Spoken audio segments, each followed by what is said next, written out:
I want nobody but you. I want nobody but you. I want nobody but you. สวัสดีค่ะวันนี้เราจะมาทำน้ำจิ้มข้าวมันไก่กันนะคะขั้นตอนแรกเราก็นำขิงมาขูดนำเปลือกออกแบบนี้นะคะใช้ช้อนก็พอค่ะขูดออกจะใช้ขิงแก่ครึ่งกิโลนะคะขูดเสร็จเรียบร้อยแล้วก็ไปล้างทำความสะอาดค่ะหลังจากที่เราล้างทำความสะอาดแล้วก็มาหั่นให้เป็นชิ้นเล็กหน่อยนะคะเพราะว่าเครื่องปั่นจะได้ไม่ทำงานหนักมากค่ะ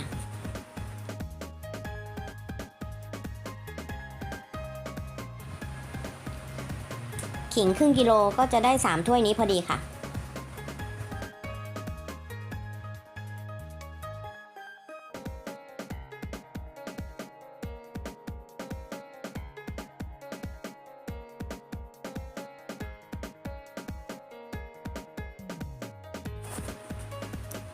เราใช้ขิง3ถ้วยนะคะแล้วก็ตามด้วยน้ำส้มสายชูค่ะถ้วยครึ่งค่ะก็จะเป็นถ้วยน้ำซุปแบบนี้นะคะใส่ลงไปปั่นให้ละเอียดค่ะ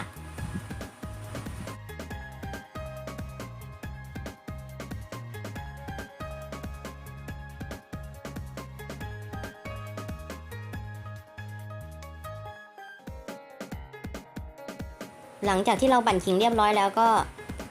เทใส่หม้อไว้ก่อนเลยค่ะจากนั้นเราจะใช้กระเทียมนะคะ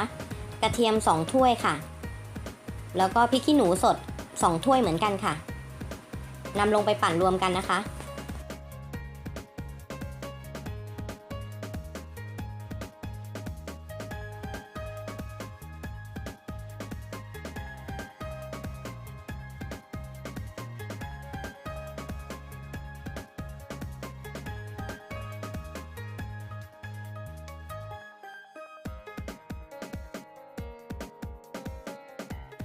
เราจะปั่นพร้อมกับซีอิ๊วขาวนะคะ2ถ้วยค่ะ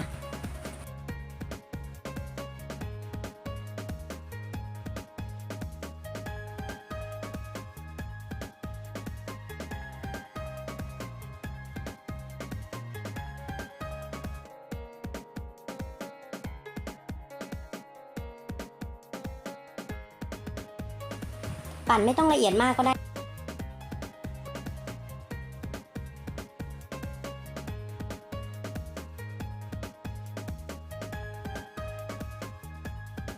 แล้วเราก็มาเทรวมกันไว้ในหม้อเลยค่ะ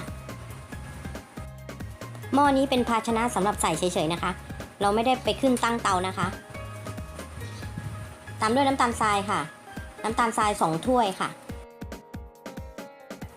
น้ำกระเทียมดอง2ถ้วยค่ะใส่ลงไปเลยค่ะ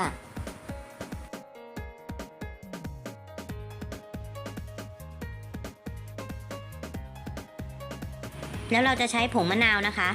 3ช้อนชาค่ะต่อน้ำถ้วยครึ่งค่ะคนให้ละลายแล้วก็เทผสมลงไปในหม้อเลยนะคะละลายในน้ำต้มสุกนะคะแล้วอันนี้ก็เป็นเคล็ดลับค่ะเพราะว่าถ้าเราใช้น้ำส้มสายชูอย่างเดียวเนี่ยมันจะฉุนเกินไปค่ะจะฉุนกลิ่นสายชูเกินไป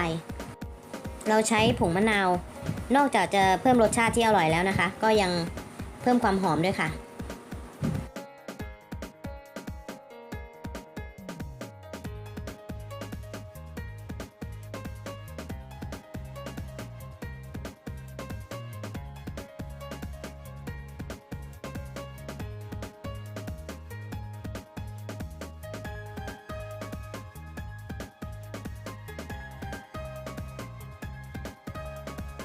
แล้วเราจะใส่ซีอิ๊วดำหวานนะคะ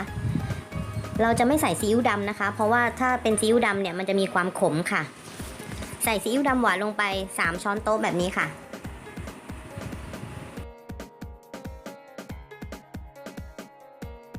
หลังจากนั้นคนให้น้ำตาลทรายละลายและส่วนผสมเข้ากันดีก่อนนะคะ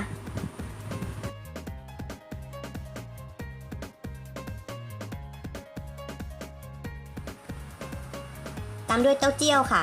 เป็นเต้าเจี้ยวที่ซื้อจากแมคโครนะคะกระปุกละ70 บาทเต้าเจี้ยวบดสูตร1ค่ะใส่ให้หมดกระปุกเลยนะคะสูตรนี้สำหรับเต้าเจี้ยว1กระปุกค่ะเราแบ่งปันสูตรแบบไม่กักนะคะเพื่อนๆลองทำตามดูค่ะ เพราะว่าลูกค้าหลาย ๆ ท่านก็ชมนะคะว่าน้ำจิ้มเต้าเจี้ยวอร่อย ก่อนจะขายข้าวมันไก่นะคะ เราก็ลองผิดลองถูกมาเยอะค่ะ จนได้สูตรของตัวเอง แบบนี้โอเคเลยค่ะ